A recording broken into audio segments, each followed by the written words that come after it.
everyone. So today we're talking about fetal circulation on Valentine's Day. I think you did it on purpose.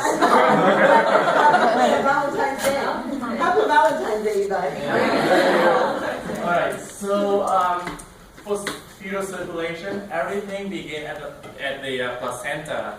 And at the placenta, the blood from the fetal pick up all the oxygen and nutrition field. And then the mom's going to transfer all the blood to the umbilical vein, to the fetal circulation. So you can see the umbilical vein right here. So it passes the placenta with all the nutrition and oxygen going to the fetal circulation. And it's not like vein always carry the oxygenated blood. It's not that how vein defined. Veins defined carry the blood toward the heart. So in this situation, the umbilical vein carry the blood toward the heart. That's why we call vein, not arteries. So the most important thing is the umbilical vein carry the blood toward the heart, and it merges into the inferior vena cava. But before it merges into the inferior vena cava, it will have to go to the liver. And there's a bypass which is called ductus venosus. It's very important because the liver is not functioning yet. So the fetus doesn't want to waste any oxygen and nutrition for the liver. So we have the bypass from the umbilical vein to the inferior vena cava. So the fetus can get a lot of oxygen and nutrition, not for the liver. And there's a small branch of the small branch right here, which is called portal vein. So that portal vein only carries a very small amount of oxygen and nutrition for the liver, just for the liver to grow. Okay, so after it's merged into inferior vena cava, it's going to go up to the what? Yeah, what chamber?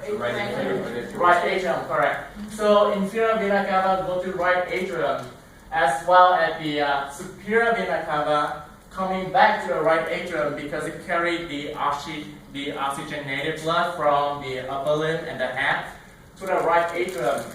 And that right atrium, the second special thing is to have the hole we call what's formidable bracket. Correct.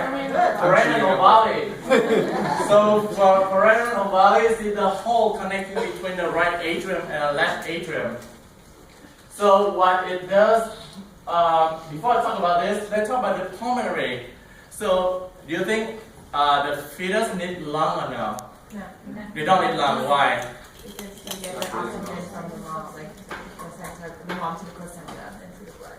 Yeah, exactly the same concept for as the liver. The fetus doesn't need lung to do like air exchange and oxygen exchange. So modern nature doesn't want to waste any oxygen nutrition for the lung anymore. Instead, they're gonna build up like all the fetus, like brain and other like important organ. So the lung actually is filled with all fluid, and because of fluid, it's causing a very high resistance. So that high resistance, also known as high pressure, is gonna connect to the right atrium. And then in that right atrium, it's very high pressure, and the blood usually go from high pressure to low pressure, right? So right atrium at higher pressure than the left atrium.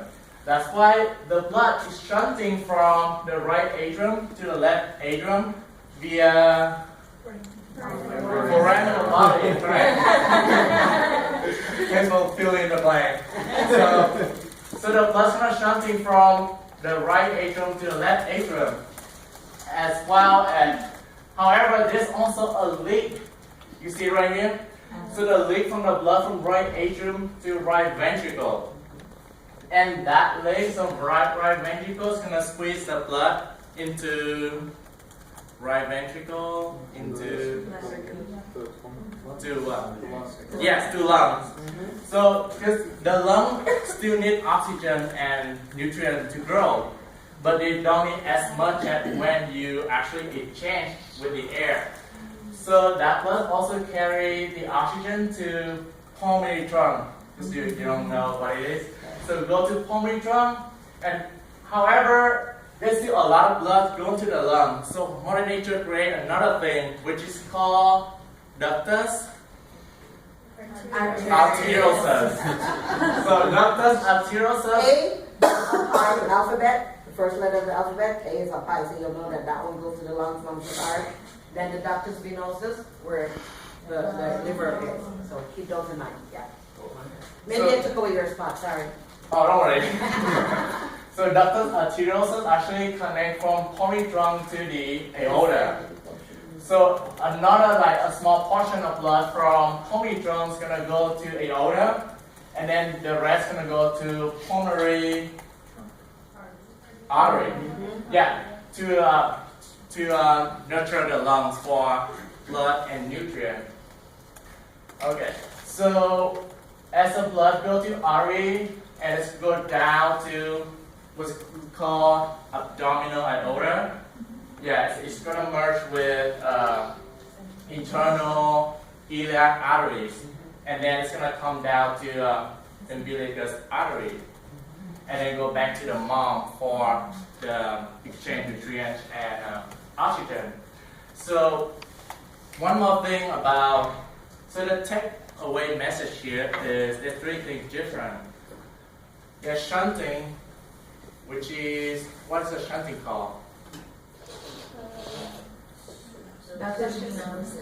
Yeah, it's very important. Oh, very important. And then the hole between two atriums. And another shunting to bypass the lung. Yeah, that's the three important thing about fetal circulation. And another fascinating things about foramen ovale and ductus arteriosus, I did some outside research, is if the fetus did not have foramen ovale and ductus arteriosus,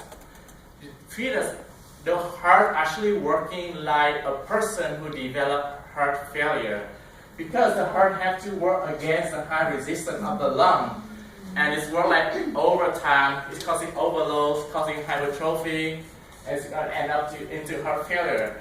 So Mother Nature created a foramen ovale and ductus arteriosus to actually save the heart from working overload against the pulmonary resistance.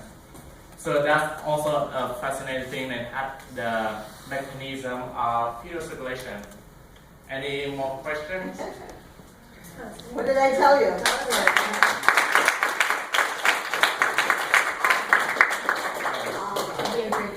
You guys have any questions for me? You guys understand it better now? Because when you read it, it's like, oh, what's all that? Does it make sense now? I actually did a lot of YouTube video, and when you watch the animation, it actually helps you visualize a lot of things. Yeah, because when I asked, can somebody tell me how fetal circulation works? And when he talked, I'm like, oh my gosh, you have to tell everyone because the way you say it. You guys don't understand